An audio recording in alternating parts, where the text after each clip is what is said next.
After Dark. Huge. Quality. Creative. Very smart. I knew that I had to be a part of that. There's just sort of nobody else like them out there.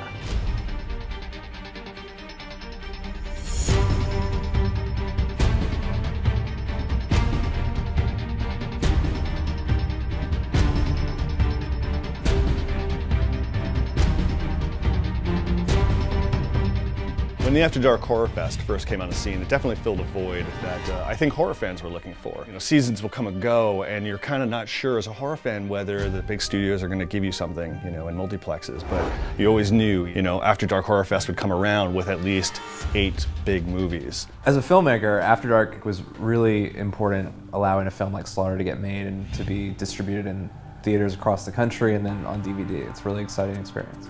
From the beginning, when we started Autopsy, our hope was to get it with After Dark and be part of the Horrorfest. So we were thrilled when that happened. Not only were they proficient in getting it, you know, on the big screen, but then also the amount of ancillary markets that they hit and the amount of direct downloads that they hit, and, you know, Xbox and Netflix streaming and you know, Redbox, you know, they really did a wonderful job of really getting the movie out there. And so that's one of the things I'll always kind of be indebted and have a gratitude for them, is really, you know, reaching a wide audience. The After Dark Horrorfest always guaranteed that you were going to be able to see horror movies on the big screen. It was huge for us, huge. This was an opportunity to be in a theater nationally, you know, 500 screens all over the country. It's like going back to the drive-ins, when little films that didn't have much of a production value still managed to get an audience to watch it in a theater type setting, which is always the best way to watch a horror film. That's the really fun thing about seeing a film with an audience. Some things you may not have noticed play really well with an audience. After Dark Horrorfest, in their early beginnings, in their start a couple years ago, they were acquiring horror films. They were acquiring horror films from overseas, Japan, Korea.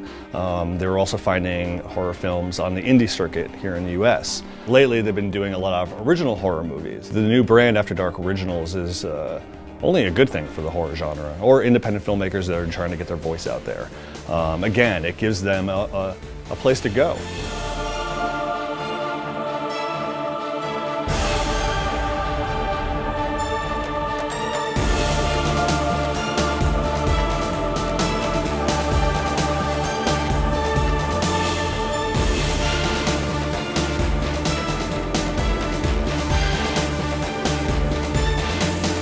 The After Dark Originals is something unique because it's them producing their own films and instead of acquiring. And so now they're really giving indie filmmakers a chance to show off what they can do in a world that's not really letting them. And what they're bringing now, you know, every year they bring out, you know, fresh new 8. And I'm very lucky to be a part of one of those 8. Great for people like me that's a fan of horror, because we can constantly see movies year-round now. The producers that I've worked with from After Dark are fantastic.